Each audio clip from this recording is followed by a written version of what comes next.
La espectacular evolución final del Sol, una nebulosa planetaria. Esta conferencia estará a cargo de la doctora María Teresa García Díaz, del Instituto de Astronomía de la UNAM, en Ensenada, Baja California, quien se encuentra aquí con nosotros. Le damos un fuerte aplauso para recibirla.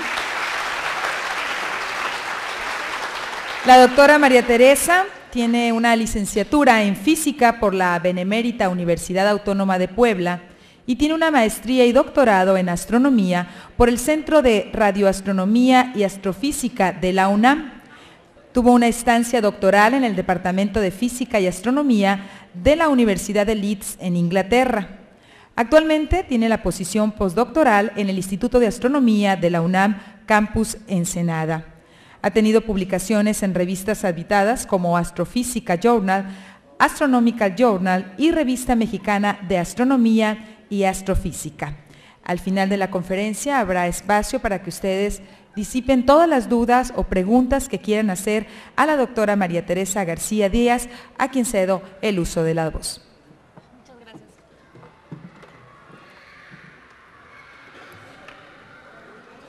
No sé si podamos apagar la luz. Muchas gracias. Ok, bueno, les voy a hablar sobre la evolución del Sol. ¿Qué va a pasar después de que el Sol cambie su temperatura y entonces evolucione a lo que se llama una gigante roja? Y lo más importante, ¿qué va a pasar con la Tierra? No hace mucho tiempo se pensaba que los cuerpos celestes estaban formados de un material completamente diferente al que forma la Tierra. La Tierra pensaban que estaban formada por 4 elementos, que es tierra, aire, fuego y agua. Y que los objetos celestes estaban formados por un 5.º elemento, que era el éter. Además, como nosotros hemos visto en nuestra experiencia cotidiana, todo en la vida cambia, no hay algo que permanezca por siempre en las mismas condiciones. Mientras que nuestro mundo sufre cambios y deterioros, los cuerpos celestes parecen estar fijos, inmutables, sin cambios y hasta parecen perfectos.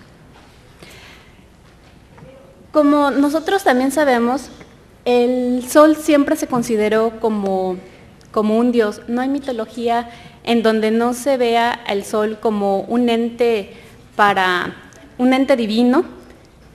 Y también el hombre empezaba a preguntarse, ¿qué es realmente el Sol? Anaxágoras, después de que cayó un meteorito durante el día, pensó que venía del Sol y entonces propuso que el Sol era un material, una masa grande de hierro incandescente que se encontraba quemándose. Pero todo esto nada más era pura intuición, no tenían los conocimientos científicos y por lo tanto el Sol siguió considerándose como un objeto celeste, perfecto, inmutable.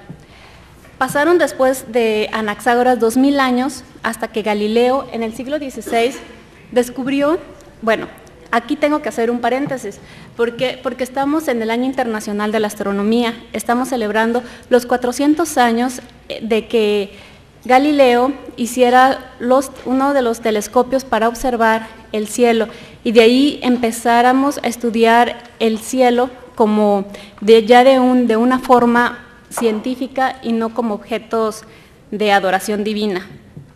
Entonces Galileo con sus nuevos telescopios empezó a observar el cielo y descubrió, entre otras cosas, por ejemplo, que Marte no tiene luz propia, sino que solo está reflejando la luz del Sol. También descubrió los anillos de Saturno, que el Sol también se dio cuenta que era un cuerpo que gira y que en su superficie se observan manchas, pero y estas manchas no son más que zonas de menor brillo.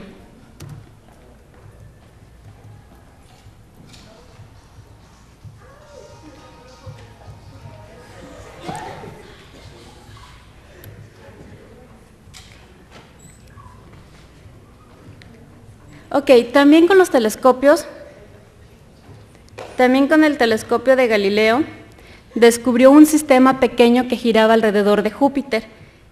Y con esto también apoyó la idea de que nosotros estamos viviendo en un sistema heliocéntrico. y no en el sistema donde se pensaba que la Tierra era el centro del universo, ya ni siquiera de nuestro sistema solar, sino también del universo.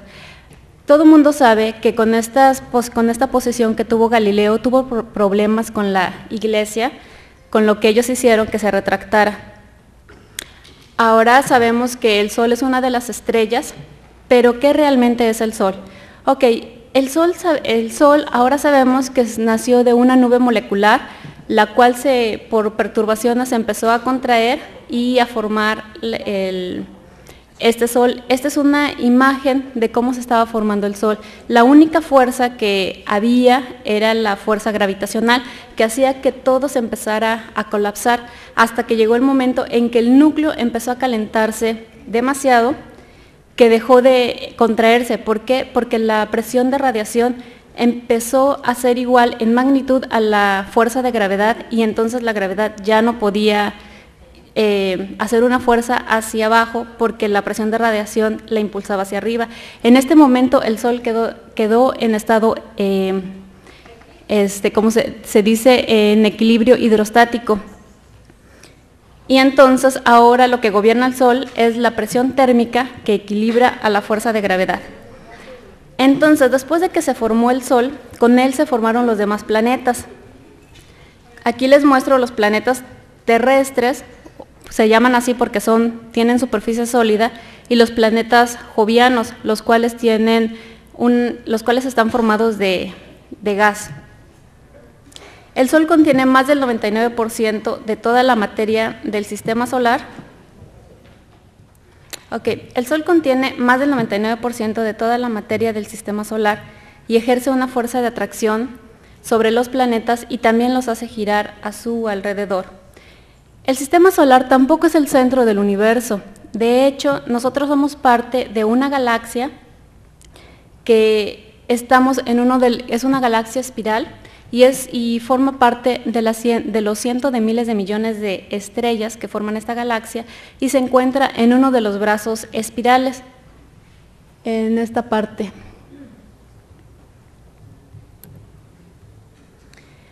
Ahora se encuentra a 30 años luz del centro de la galaxia. Un año luz es la distancia que recorre la luz en un año. También está girando a su alrededor a una velocidad de 250 kilómetros sobre segundo y tarda 225 millones de años en dar una vuelta alrededor de la galaxia. Es decir, el Sol, junto con todo su sistema planetario, está girando alrededor de esta galaxia. Algunos datos sobre el Sol es que tiene un diámetro de 109, más de 100 el tamaño de la Tierra, una masa de 70 veces la del sistema solar y una masa de 330.000 veces la masa de la Tierra. Esto quiere decir que también la gravedad es mayor allá en el Sol que aquí en la Tierra. Por ejemplo, una persona que pese 70 kilogramos aquí en la Tierra va a pesar más de 1 tonelada en el Sol. Ahora, la temperatura del Sol. Nosotros sabemos que ahora la temperatura superficial del Sol está a 5.700 grados centígrados. Esto es en la superficie. Por eso vemos que el Sol es una estrella amarilla. Si fuera más caliente, si la temperatura fuera más elevada, la veríamos como una estrella azul, y si fuera más fría, la veríamos como una estrella roja. Sin embargo, el núcleo está entre 15 y 20 mil millones de grados.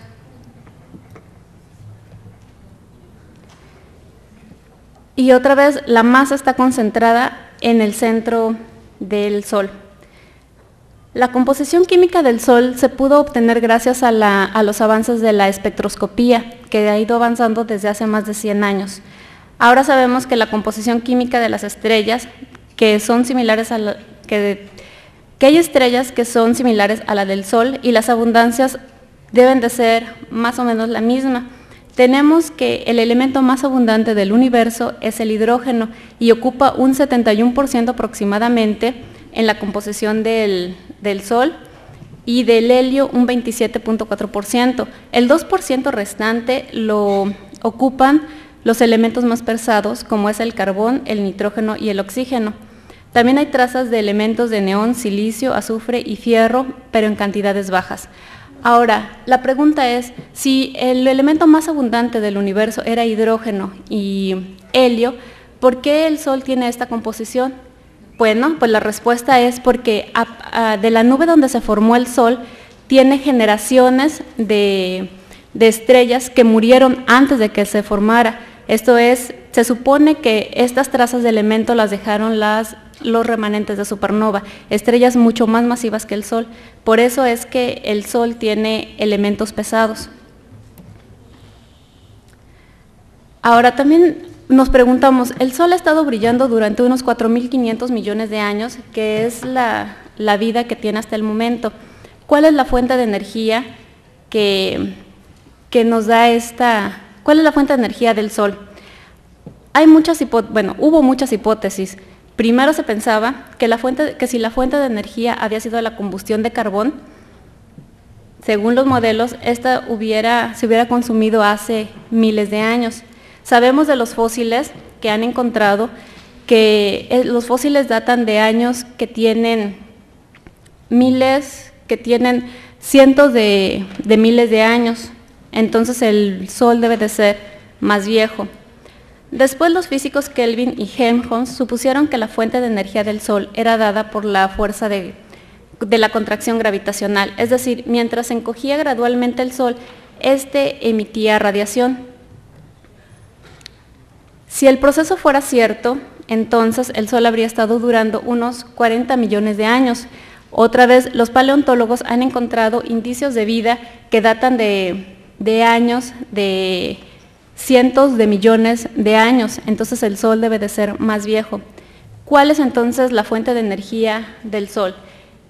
Esto surgió hasta que Einstein estableció que la materia puede convertirse en energía. Entonces había reacciones nucleares que estaban pasando dentro del Sol que transformaban la materia en la energía, y esto debería de estar pasando a todas las estrellas. Sin embargo, no se sabía exactamente qué reacciones estaban pasando en el Sol, hasta que en 1939 Hans explicó la generación de la energía del Sol. Él, con modelos, encontró que el hidrógeno se está transformando el helio por reacciones termonucleares. Entonces, la fusión nuclear, en términos sencillos, es que se fusionan 4 núcleos de hidrógeno, se van a transformar en núcleos de helio, pero esta cantidad no se conserva la masa en esta reacción, sino que ¿qué pasa con la masa restante? Por ejemplo, si nosotros tomamos 4 gramos de hidrógeno y lo transformamos en helio, lo que vamos a obtener no van a ser 4 gramos de helio exactamente, sino van a ser 3.97 gramos de helio. ¿Qué le pasa a la masa restante? Pues esta masa restante es la que se transforma en energía por la famosa fórmula de Einstein, donde E es la energía que se transforma en la materia, la masa, M es la masa que se va a transformar en energía, y C es la velocidad de la luz. Entonces, en el Sol lo que está ocurriendo es que cada segundo se están transformando 4 millones de toneladas de masa en energía. Esto es una energía tremenda, bastante grande. Ahora, otra cosa es de que una vez de que se forma la energía adentro del núcleo del Sol, para pasar hasta la superficie del Sol tarda 1 millón de años en salir, y después para alcanzarnos nos va a tardar 8.5 minutos. Ok, entonces, ¿qué pasa? Me voy a auxiliar en el diagrama Hertzsprung-Russell para empezar a explicar la evolución del Sol. En este diagrama, los astrónomos grafican la luminosidad contra la superficie, contra la temperatura superficial o el color de la estrella. Aquí vemos que la línea más prolongada es esta horizontal, en donde en la esquina superior izquierda se encuentran las estrellas que tienen mayor temperatura y que son la mayor luminosidad y que son las más calientes. Y en la esquina superior derecha vamos a encontrar a las estrellas más frías y con menos luminosidad. El Sol se encuentra más o menos por aquí. Ok, esta línea horizontal es la llamada secuencia principal, es donde todas las estrellas pasan casi el 90% de su vida. quemando hidrógeno en helio. Y el Sol aún se encuentra en esta fase de secuencia principal. Ahora, el Sol permanecerá en esta fase de hasta 9.000 millones de años, es decir, que todavía le falta la mitad de su vida para que se agote el hidrógeno en el núcleo. Ok, ¿qué va a pasar después de que el hidrógeno se agote en el núcleo del Sol? Bueno, pues entonces este va a empezar a contraerse, vamos a tener un núcleo formado de helio y la energía que va a seguir emitiendo el Sol va a ser una cáscara de hidrógeno que sigue quemando helio y este helio sigue cayendo hacia el núcleo, pero en el núcleo no hay reacciones termonucleares. Las capas exteriores entonces se van a expandir porque el núcleo se va a empezar a contraer. Y en este momento llega a la fase de gigante roja, que en el diagrama Hertzsprung-Russell se va a encontrar en esta parte. La luminosidad va a ser demasiado alta y el Sol, después de que alcance esta fase, va a tener un tamaño de 170 veces que el tamaño actual. En esta fase, cuando el núcleo se empieza a contraer, va a alcanzar una temperatura suficiente para empezar las reacciones termonucleares que va a transformar el helio en carbón. Va a alcanzar una temperatura de 100.000 millones de grados, que es la que se necesita para hacer estas reacciones termonucleares. Y a su vez el carbón se va a fusionar con el helio para darnos el oxígeno. Entonces la temperatura... Estas reacciones termonucleares van a dar una alta temperatura de tal manera que van a acelerar las reacciones nucleares y entonces se va a quemar el helio de una manera tan rápida que le llaman el flash de helio. En este momento el flash de helio solo dura unos cuantos minutos y avienta las capas exteriores casi un tercio de la masa del Sol es aventada por este flash y la temperatura aumenta 300 millones de grados. Finalmente vamos a tener un núcleo de carbón y de oxígeno en donde ya no se van a producir reacciones termonucleares. Aquí el helio se va a empezar a quemar en una cáscara alrededor del núcleo y arriba del helio va a haber una cáscara de hidrógeno que también se va a estar quemando en carbón. Una vez que tenemos el núcleo de carbón y oxígeno, las capas exteriores se van a expandir alcanzando 200 veces el tamaño actual. Y la cáscara que va a quemar el helio, esta se va a quemar de una manera irregular, por lo que se van a producir pulsos. ¿Qué quiere decir que se van a producir pulsos? Que el Sol va a estar oscilando, se va a estar encogiendo y se va a estar expandiendo debido a estas inhomogeneidades de la quema de helio. Finalmente, el Sol pasará por una última vez por la fase de contracción. En este momento, la masa del Sol no es lo suficientemente grande como para producir la quema de carbón y de nitrógeno en otros elementos más pesados. Entonces, hasta ahí se va a quedar. Vamos a tener un núcleo de carbón y de oxígeno. Y finalmente, como el núcleo ya no va a tener tanta energía, tanta gravedad como para sostener las demás capas, y en este momento va a perder casi la mitad de su masa, las va a expulsar al medio interestelar. ¿Qué pasa con la estrella que queda en el núcleo? Bueno, pues esta se dice que se forma una enana blanca con un núcleo de carbón y de oxígeno. En este momento la luminosidad decrece, el radio decrece, la temperatura también decrece y de ahí en adelante el Sol ya no le va a quedar otra cosa que empezarse a contraer y a enfriarse hasta convertirse en lo que se llama una enana negra, en donde ya no va a emitir ningún tipo de radiación. Ahora, si en las capas exteriores ya no hay reacciones nucleares, ¿qué es lo que hace que brillen? Por ejemplo, es una nebulosa planetaria donde la estrella central es una enana blanca y esta dio origen a esa planetaria la masa que tenía la estrella era de masas parecidas al Sol. Y como vemos, da una cosa extraordinaria. Entonces tenemos aquí a la enana blanca y todo este material que está siendo iluminado.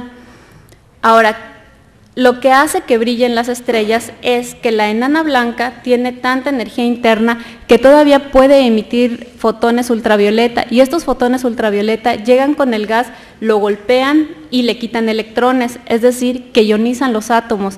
Estos electrones viajan por el gas y como están chocando, los átomos que quedaron ionizados atrapan un electrón, pero al hacerlo emiten energía, y esta energía es la que nosotros vemos aquí en la nebulosa planetaria, es decir, las capas del Sol están emitiendo la radiación ultravioleta que les llega de la estrella. Pero no nada más es el único proceso de ionización, sino también los electrones que quedan libres empiezan a chocar con los átomos de tal manera que excitan a los electrones, es decir, los suben a un nivel de energía superior, y al bajar a su nivel de energía base también emite radiación en un diferente color. ¿Por qué se llaman nebulosas planetarias? Bueno, el término de nebulosa planetaria fue propuesto por William Herschel, quien ya había observado varias nebulosas planetarias, y estas le parecían como discos borrosos de luz parecidos al planeta Urano, que fue descubierto por él. Obviamente no tenían telescopios tan potentes como los tenemos ahora. También se pensaba que eran cúmulos de estrellas muy alejados y que no podían ser resueltas por los telescopios. Entonces, en esta imagen les presento a NGC 7662 y como vemos parece una nubosidad verde, y a NGC 7009 que tiene las mismas condiciones de la planetaria anterior, y este es Urano.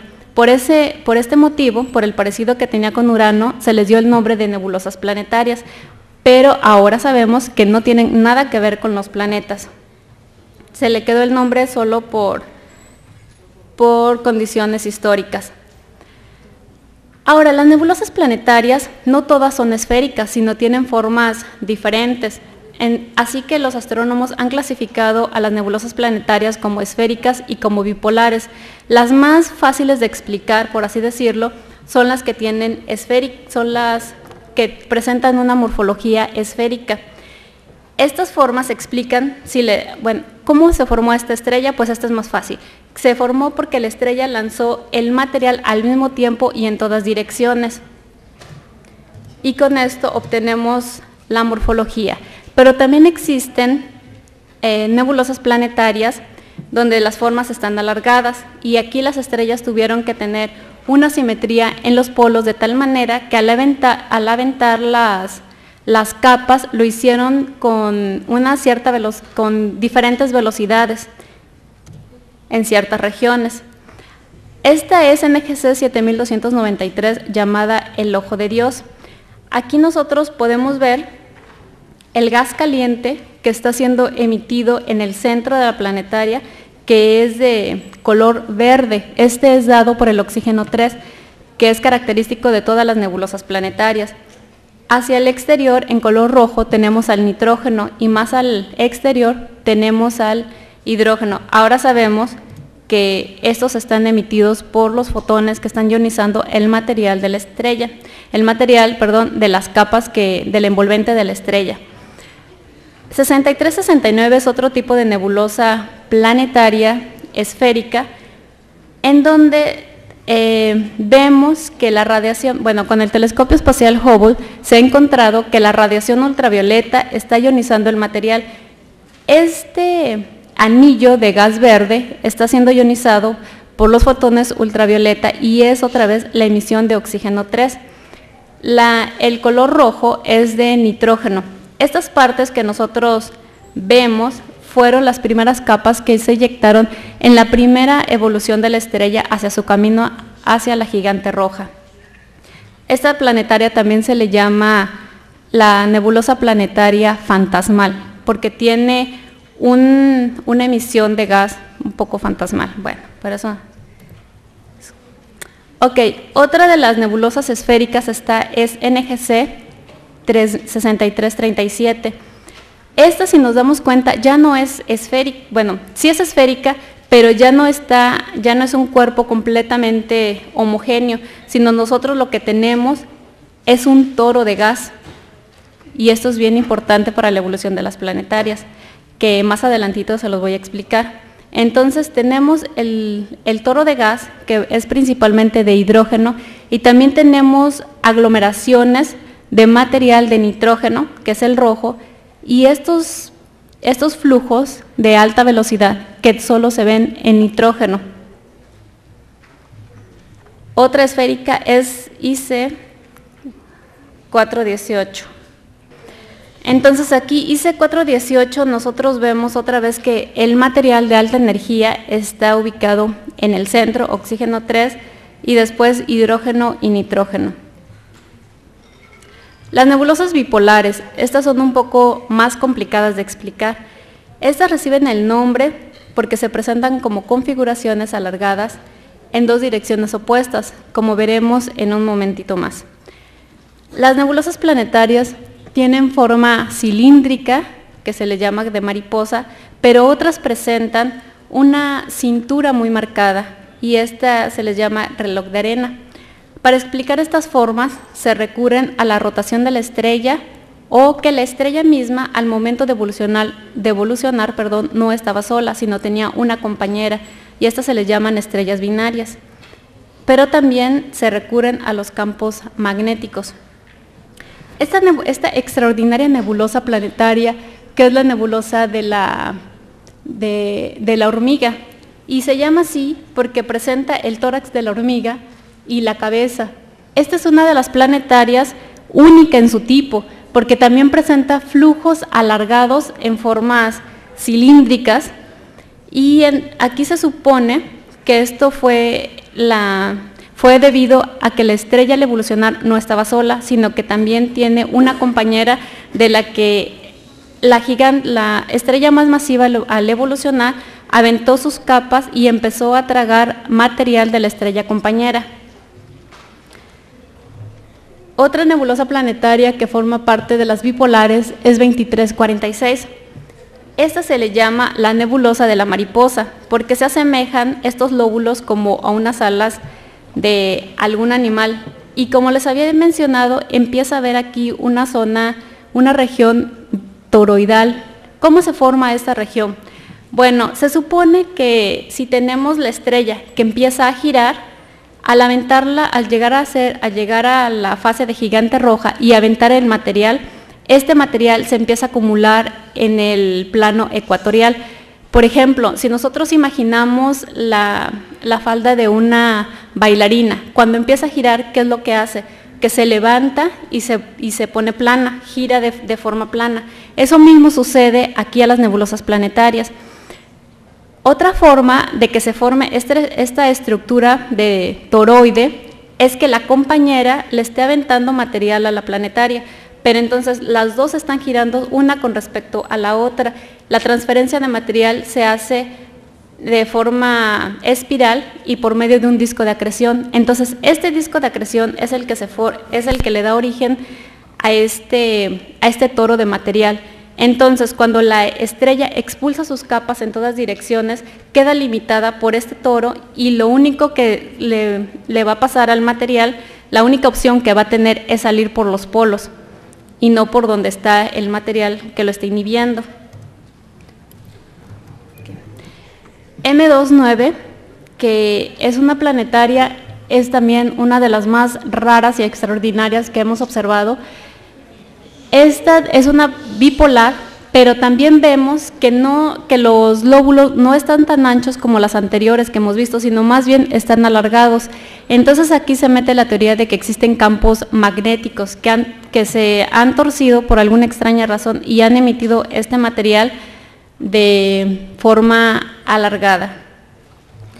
NGC 2440, otra bipolar, también se le llama la de mariposa.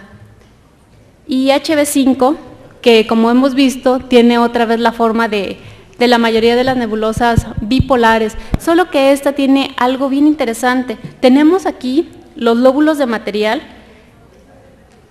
pero también tenemos aquí material eyectado. Este es nitrógeno, el que vemos en esta imagen. Es material eyectado también por la estrella, pero tiene una simetría de punto. Se le llama simetría de punto porque todo lo que ocurre de un lado ocurre también del otro lado. Y este material tiene alta velocidad. También vemos estos lobulitos aquí que se forman en el centro. Es muy complicada esta planetaria. Y la estrella que dio origen a esta planetaria tiene una masa parecida a la del Sol.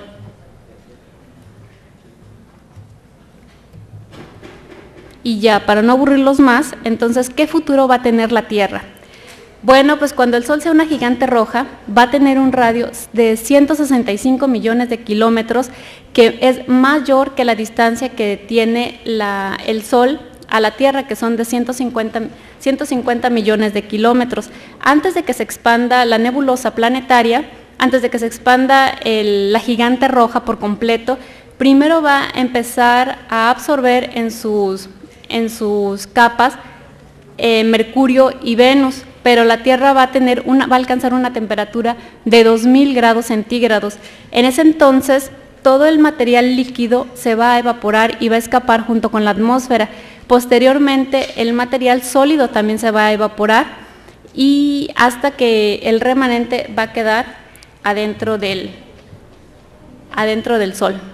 Muchas gracias. Si tienen preguntas, por favor.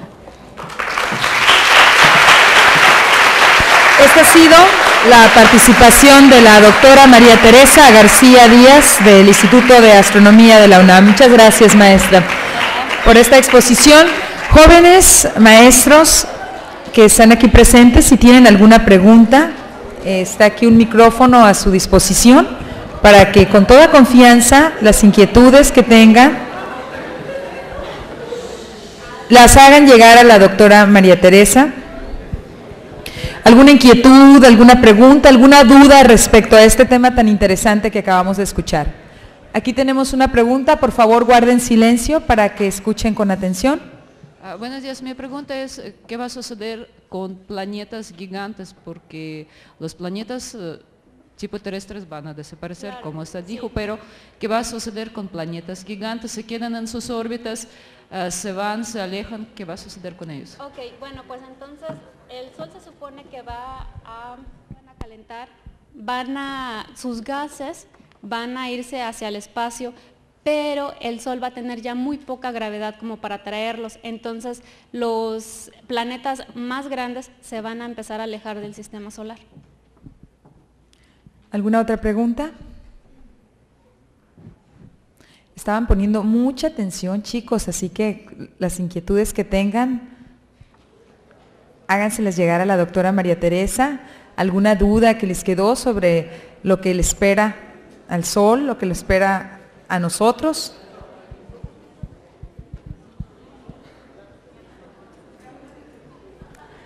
Acá tienen una pregunta, adelante. El Sol tiene una masa muy pequeña y no puede expandirse como una supernova. Para que una estrella al morir aviente sus capas de una manera explosiva, debe de tener como entre 10 a 50 veces la masa del Sol. Entonces el Sol nunca va a morir como una nebulosa, como una supernova. Y si se va a acabar el sistema solar va a ser por lo que mencioné anteriormente. ¿Alguna otra pregunta? Adelante. A ver, aquí una pregunta básica es, ¿cuánto tiempo le faltaría al Sol para morir y hasta dónde va a llegar su diámetro? Me imagino que va a ser hasta por Marte, comentabas 165 millones de años, ¿no? Más o menos, perdón, de kilómetros de diámetro, ¿no? ¿Esto más o menos hasta dónde nos llevaría? A nosotros, bueno, para que alcance primero la fase de gigante roja faltan unos 4.500 millones de años y después de ahí les va a faltar como 1 millón de años antes de que el Sol se apague. Sí, pero el tamaño de la nebulosa, ¿hasta dónde va a llegar? Va a llegar hasta como 200.000 kilómetros en tamaño de la planetaria. Sí, pero ¿hasta qué planeta va a llegar? ¿Qué? Mercurio, Venus, Tierra, a Marte. Se supone que hasta Marte. y de ahí ya solo va a evaporar los planetas más grandes y estos se van a alejar porque el Sol ya no va a tener suficiente gravedad como para atraerlos y se van a empezar a alejar. ¿Están escuchando? ¿Alguna otra pregunta, una inquietud? ¿No les preocupa nada a ustedes ya? No les va a alcanzar. Bueno, si al cabo no vamos a estar, seguramente. Pues si no hay alguna otra pregunta, voy a solicitar por favor al encargado de la oficina de CONACYT aquí en Sinaloa, al biólogo Guillermo Verdugo Velázquez, quien hará entrega a la doctora María Teresa un reconocimiento por su participación.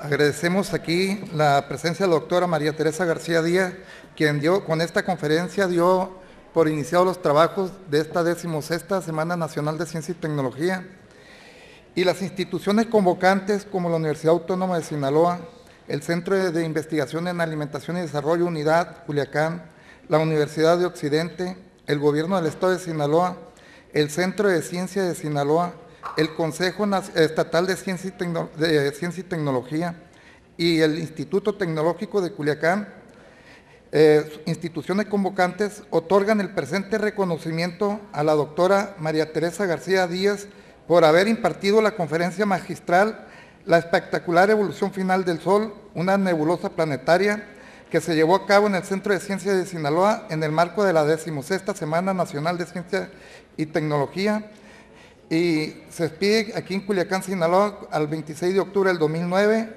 y firman aquí el representante del Consejo Estatal de Ciencia y Tecnología y el encargado del despacho de la oficina de CONACYT. Gracias.